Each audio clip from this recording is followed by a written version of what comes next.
नमस्कार। प्रारब्ध पर आप सभी का स्वागत है। मैं अवनीश। आज जैसा आप देख रहे हैं हमारे साथ हैं बाबा रामदास जी और हमारे स्टूडियो में प्रत्यक्ष हमारे सामने बैठे हुए हैं। बाबा जी बहुत बहुत स्वागत आपका। नमस्कार। राम राम जी। जय श्री राम। जय जय श्री राम। दर्शकों और बाबा जी आप दोनों को दिखा रहा हूँ, आपको मैं वीडियो दिखा भी चुका हूँ। ये वीडियो है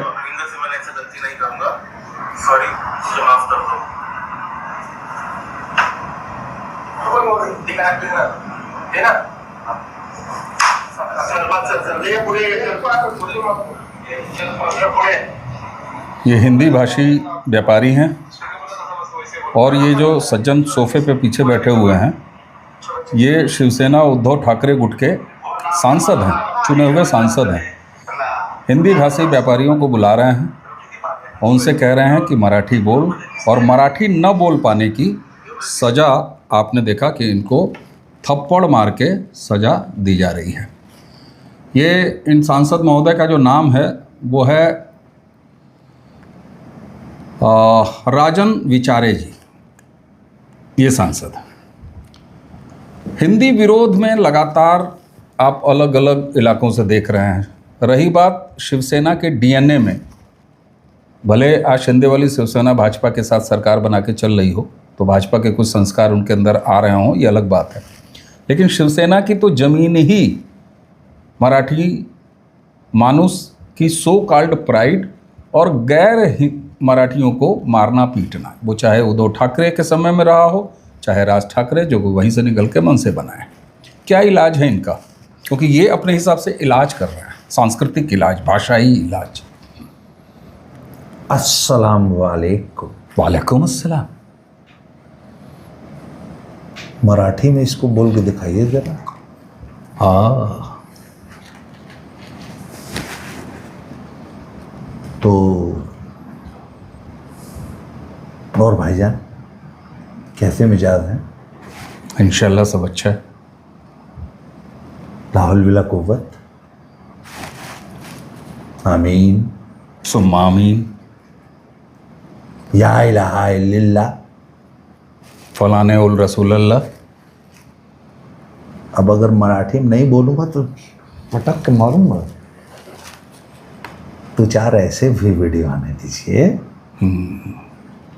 सिर्फ हिंदी भाषियों को ही पीटना है, उर्दू भाषियों के बारे में कुछ ख्याल, कुछ अरबी वालों पर भी नजरे इनायत हो जाए हुजूर की। ठाकरे साहब तक कोई वीडियो पहुंचा दे।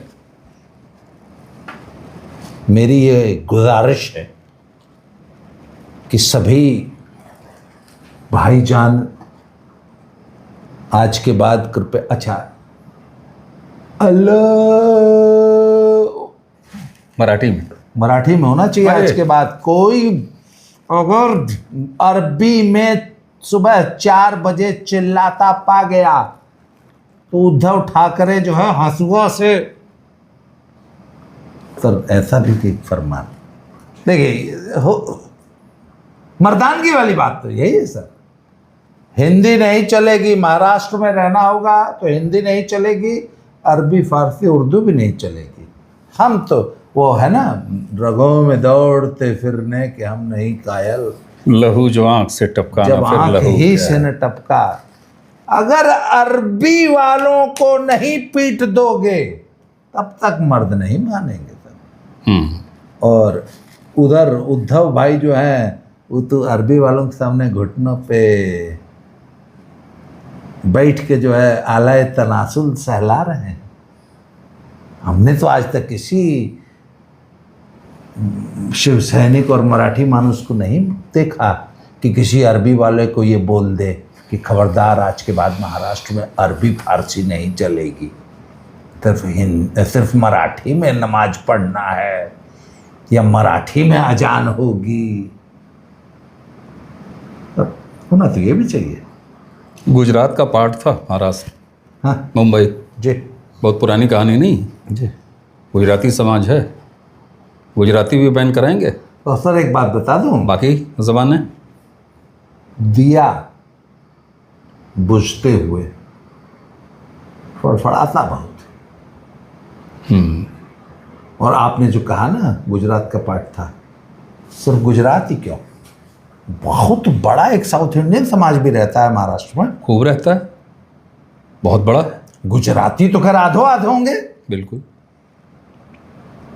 तो सिर्फ बेचारे निरीह भोजपुरी भाइयों पे ही इनका वो चलता है। हिंदी बात अब भोजपुरी से आगे निकल गई है। वही मतलब हिंदी भाषी ज्यादातर वही न है। वो जिसको एक पीट रहे हैं वो जायसवाल है, अपना महाराष्ट्र उसकी कर्मभूमि, मुंबई को सींच रहा है, कमा रहा है, मुंबई को दे रहा है, टैक्स भर रहा है, और उसकी ये स्थिति है। भूजा बेचने वाले से लेके और गहना बेचने वालों तक का ये मामला शुरू।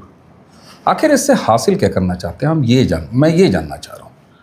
सर राजनीतिक जमीन खो चुके हैं पूरी तरह, और मौलाना उद्धव ठाकरे बन चुके हैं। हिंदू वोट बैंक पूरी तरह खिसक चुका है। मैं और नन्हे पहलवान, हम लोग तो चुनाव से ठीक पहले, आपको याद हो, लगभग 1 महीना महाराष्ट्र में लगा के आए थे और आधे से ज़्यादा महाराष्ट्र हमने घूमा था। सर अपने यशस्वी पिता की राजनीतिक विरासत को जिस तरीके से मटिया मेट किया है इस आदमी ने। और सर एक बात बताइए ना, त्वरित लाभ के लिए, क्षणिक लाभ के लिए एक आदमी जो अपने कोर वोट को, कोर हिंदू वोट को इस कदर धोखा दे सकता है। अच्छा एक चीज और बताओ, हम लोग जा रहे थे तो एक रोड से जब हम लोग निकल रहे थे तो बगल से वहां से एक वो था, उस हमारे ऊपर से एक एक्सप्रेस वे जा रहा था जो कि शायद मुंबई से नागपुर जाता है। उस पर सर एक बहुत विशाल बोर्ड लगा हुआ था, हिंदू हृदय सम्राट श्री बाला साहब ठाकरे, पता नहीं कौन राजमार्ग है। मैंने कहा यार हम लोग की छाती चौड़ी हो जाती थी जब हम लोग बाला साहब का नाम लेते थे। अवनीश भाई वो बहुत पुराने दिन नहीं। कितने पुराने दिन है सर? बाला साहब का बेटा और उनकी पार्टी, तो सर हिंदू कोर वोट तो चला गया। तो अब ये मराठी और हिंदी का विवाद खड़ा करके एक घटिया सी राजनीति कर रहे हैं, क्योंकि इनके पास और कोई मुद्दा बचा ही नहीं है, और किसी मुद्दे पर ये अपने वोटर के पास ये पार्टी जा ही नहीं सकती। अच्छा एक चीज़ और बताइए, आज इनके पास जो भी सांसद या विधायक बचे हैं थोड़े बहुत, पार्टी भी तो नहीं बची है। पार्टी भी जो बची है उसमें से अगर कांग्रेस का मुसलमान वोट बैंक अगर आप निकाल देंगे और शरद पवार वाला जो है वो निकाल देंगे, तो इसमें से अपनी कितनी विरासत, कितनी पूंजी है उद्धव ठाकरे की या उनकी पार्टी के पास। सर ये इस प्रकार के सस्ती के, ये चवन्नी छाप पॉलिटिक्स है कि किसी बेचारे। अच्छा एक चीज, आपको क्या लगता है कि महाराष्ट्र की जनता इन घटिया हरकतों से सचमुच इनको वोट दे देगी या इनकी राजनीति चमक जाएगी? अरे भैया अपने कोर वोटर के कोर इश्यूज को एड्रेस करो।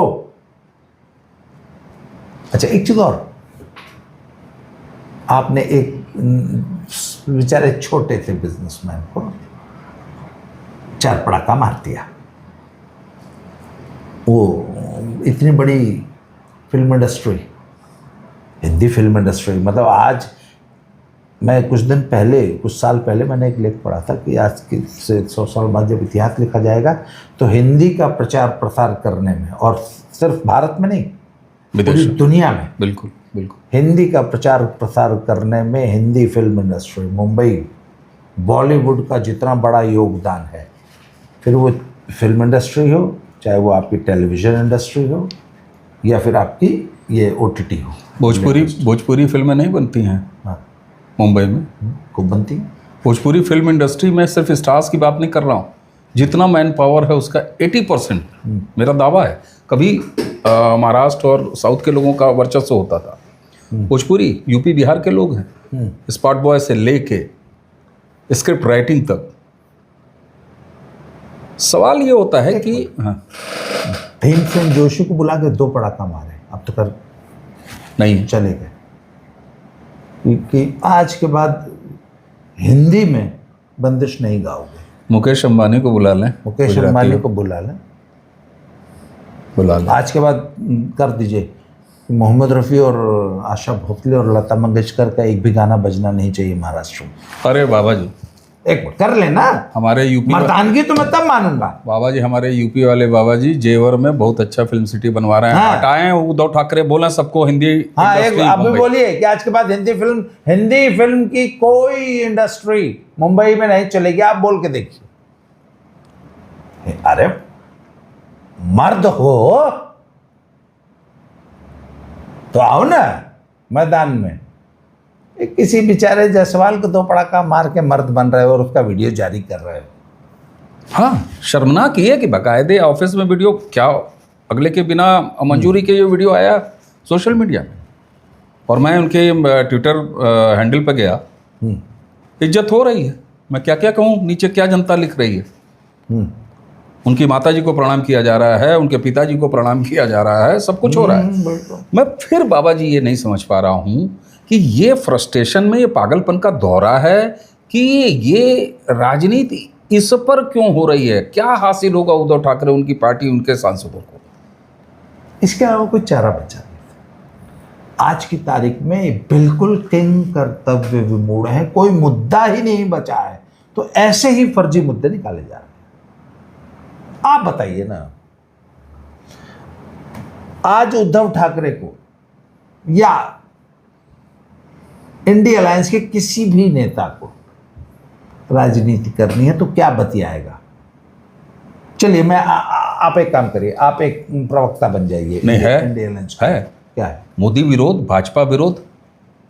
किन मुद्दों पे? मुद्दा भाजपा विरोध नहीं सर, मैं किस मुद्दे पर करना है विरोध? मुद्दा दीजिए। मैं कह रहा हूँ, आप मोदी के कपड़े पर करिए। शुरुआत में याद करिए, आप 2014 से मोदी का कपड़ा, मोदी का पहनावा, 20 लाख का सूट, 5 लाख का सूट, मोदी की बीवी, करो ना इस पर। भाजपा की आइडियोलॉजी पर करो ना विरोध।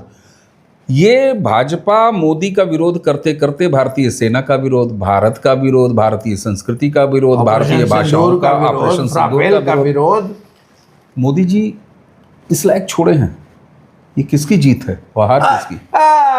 असली मुद्दा आपने अब कहा है। मोदी ने इनको, वो एक आध होता है ना, आपने बूढ़ा शेर देखा है? बेचारा एकदम, मैंने देखा है एक चिड़ियाघर में, चंडीगढ़ के पास एक छतबीर जो है, वहाँ एकदम जीर्ण शीर्ण एकदम मरा हुआ बेचारा शेर। तो बाला साहब, हिंदू हृदय सम्राट बाला साहब ठाकरे की पार्टी को या पूरे इंडिया अलायंस की हर पार्टी को मोदी ने इस स्तर पर ला के छोड़ दिया है कि ऐसे टुच्चे थर्ड क्लास मुद्दों के अलावा कोई मुद्दा ही नहीं बचा है जिस पे पब्लिक के बीच में जा सके। तो फिर मोदी कैसे हराएंगे? कैसे? 29 में हराना है ना मोदी को। मोदी को सिर्फ एक आदमी हरा सकता है, खुद मोदी। मोदी को सिर्फ मोदी हरा सकते हैं। मोदी को सिर्फ मोदी हरा, या तो झोला उठा के इनके बस की नहीं। मोदी को हरा सकते हैं संघ, मोदी को हरा सकती है बीजेपी में ही कोई दो फाड़ हो जाए। मैं तो बहुत दिनों से, आज से नहीं, मैं तो 10 साल से कह रहा हूँ, आप देख लीजिएगा भाजपा का विपक्ष भाजपा में से ही निकलेगा। पक्ष भी भाजपा होगी, विपक्ष भी भाजपा होगी, भाजपा की कोई अलग तरीके की बीटम होगी, इनके बस का नहीं। ये जितना कुछ कर रहे हैं, इनके जितने मुद्दे हैं मोदी एक एक करके छीन लेगा, इनको टोटली मुद्दा विहीन कर देगा, जो कि आज दिखाई दे रहा है। ये जो आप हिंदी के नाम पर एक निरीह बेचारे छोटे बिजनेस, छोटे दुकानदार को पीट के अपनी फ्रस्ट्रेशन निकाल रहे हैं, क्योंकि आपके पास कोई बड़ा मुद्दा लेकर पब्लिक में जाने की औकात नहीं बची। आपके पास कोई मुद्दा ही नहीं है कि आप इसको लेकर पब्लिक में चले जाएं या पब्लिक आपकी बात सुन ले।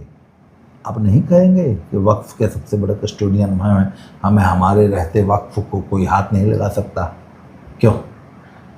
हिंदुओं को सबसे बड़ा धोखा अगर किसी ने दिया है, मेरी जब से मैं राजनीति को फॉलो कर रहा हूँ, हिंदुत्व का सबसे बड़ा गद्दार अगर कोई पैदा हुआ है तो वो है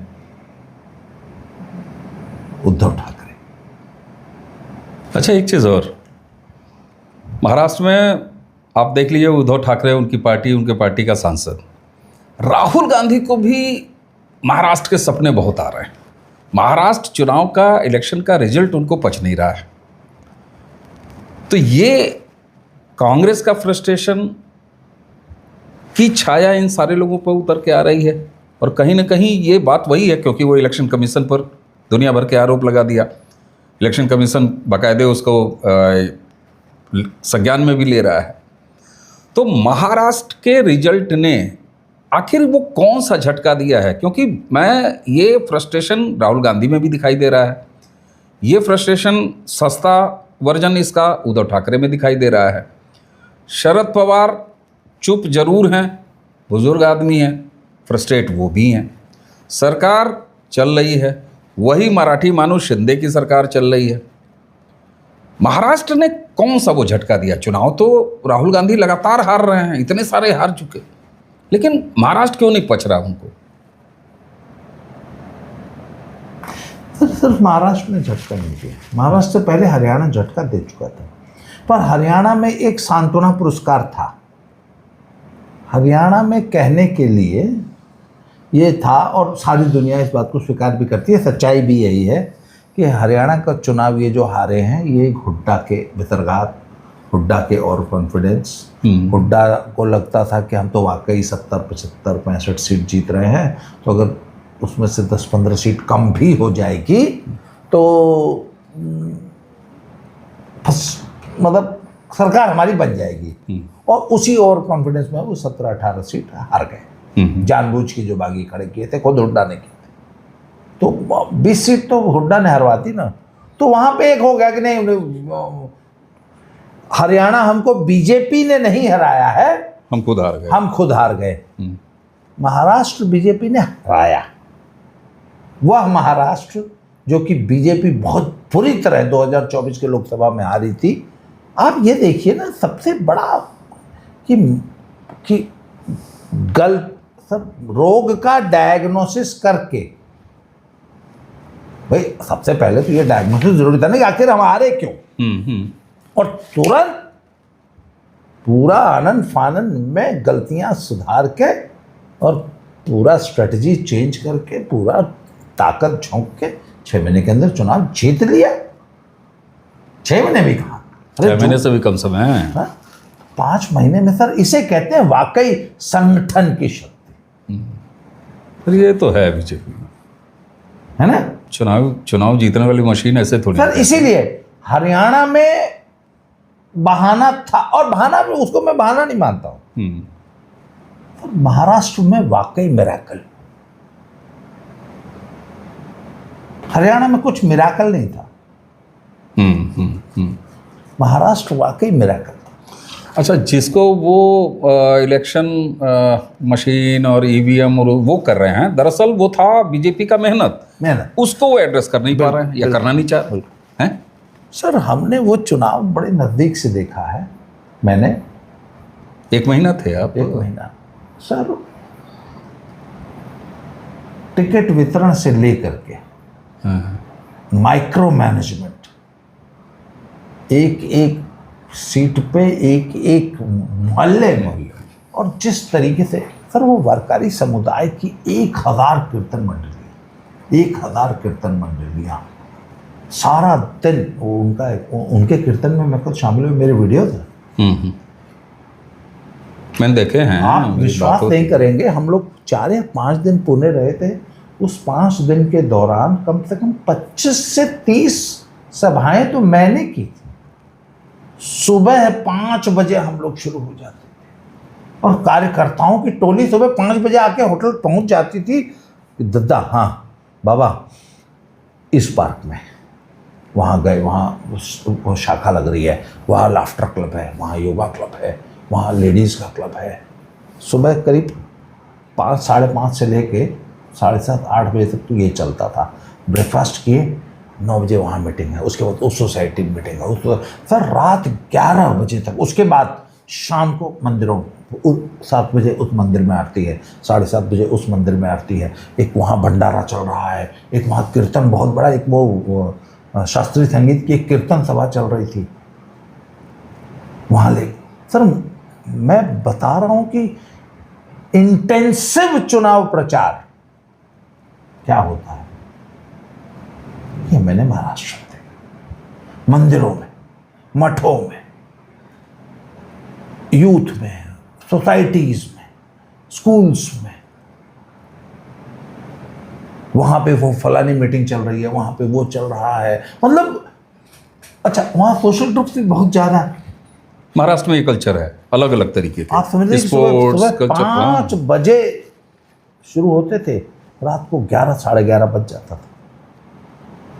इतना इंटेंसिव प्रचार था। और उसके बाद वहाँ हमने देखा वो वारकरी समुदाय की जो कीर्तन मंडलियाँ थी। तो मेहनत वहाँ करनी चाहिए, उस टाइप की मेहनत करनी चाहिए। और सर हमने देखा वहाँ देखा कि भाजपा और संघ के सभी अनुषांगिक संगठन किस लेवल पे मेहनत कर रहे थे।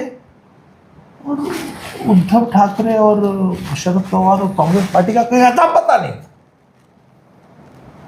और अब रो रहे हैं कि ईवीएम हैक हो गई, ईवीएम लूट लिया, या और वोटर लिस्ट हैक हो गई, और यह हो गया और वह हो गया। आपको नहीं लगता कि ये मान बैठे हैं कि इस आदमी से हम जीत नहीं सकते, तो फिर इसी तरह का आएं बाएं साएं करो?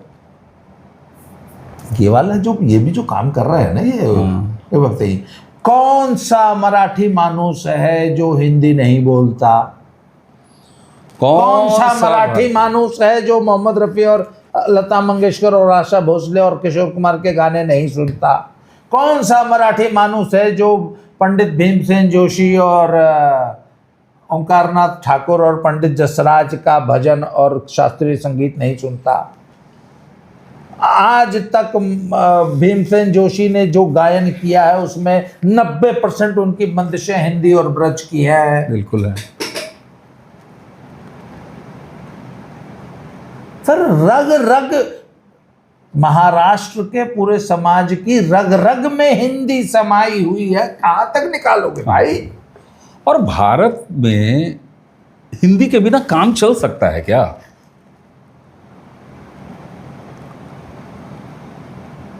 सर माँ है, हिंदी हमारी माँ है, संस्कृत हमारी दादी। मैं तो कहता हूं कि हिंदू है तो सेकुलरिज्म है, हाँ, और हिंदी है तो भारत है। हिंदी है तभी सारी बोलियां और भाषाएं हैं। बिल्कुल, हिंदी से ही है। बिल्कुल। एक मिनट, पंजाबियों को भी ये रोग हुआ है। एक काम कीजिए, हिंदी निकाल दीजिए। आप लोग कह रहे भाषा तो खाली हो गई। सर 99% शब्द हिंदी के हैं पंजाबी में। यहीं से 99% डायलेक्ट ही तो है, और क्या? It is just dialect. हम दूध बोलते हैं तो आप दुध बोल देते हैं। ठीक बात, बिल्कुल ठीक बात, बिल्कुल। हम पानी बोलते हैं, आप पानी बोल देते हैं। अरे आप बंगाली, असमिया, उड़िया ले लीजिए, भोजपुरी के बिल्कुल। एक कल मैंने बहुत अच्छा कमेंट पढ़ा। हाँ। कहता है you know what is Bangla? The bad pronunciation of Hindi is Bangla. उसने बोला स्टॉप दिस बुलशिट फुलिशनेस। कहता है साला तुमको रसगुल्ला बोलना नहीं आता इसलिए तुम रसगुल्ला बोलता है। वो रसगुल्ला है, तुमको साला रसगुल्ला बोलना नहीं आता, तुम संदेश बोलता है, संदेश है। जितेंद्र है भाई। हाँ, वो कहते हैं जितेंद्र है। हाँ। लुधियाना में जितेंद्र बोलते हो। हाँ। वो गलत है, सत्येंद्र है। वो कहते हैं कि ये विवेक देवराय क्या होता है? देवराय? अबे विवेक देवराय है। तुम साला अशुद्ध बोलता है इसलिए विवेक बोलता है, ममता बोलता है, ममता है। परमेंद्र है भाई। हाँ, परमेंद्र है। परमिंदर नहीं है, राजेंद्र नहीं है, राजेंद्र है, राजेंद्र है। जिस किसी का कमेंट आपने पढ़ा, बिल्कुल हमारे यहाँ भी राम वृक्ष को राम वृक्ष बोला जाता है ना। तो ये रमेश सर, हाँ, बिल्कुल बोला जाता है। हमारी बुआ जी का नाम सुरसतिया बोलते थे, नाम सरस्वती था, उनको बोलते थे सुरसतिया। मेरी मौसी का नाम चंद्रावती बोलते हैं, चंद्रावती। हमारे बड़का और उनका नाम हरिद्वार सिंह रहे, नाम था हरिद्वार। बटेश्वर भैया रहे, नाम था वटेश्वर। बटेश्वर भैया रहे, तो अब कहा है बटेश्वर हमारी भाषा है, खबरदार जो कोई वटेश्वर बोलेगा। अरे ठीक बात, अज्ञानता है, दुराग्रह है। और मुझे लगता है कि ये सब के जिम्मेदार अगर कोई व्यक्ति है तो वो हैं श्री नरेंद्र दामोदर दास मोदी जी। मोदी जी सर, जब आप शेर को अगर आप नहीं देंगे तो घास ही न खाएगा बेचारा। ठीक बात है, चार लाठी भी खाएगा, चार लाठी भी खाएगा, घास खाएगा, घास खाएगा, चार लाठी। अब शेर के आपने मुद्दे सब छीन लिए।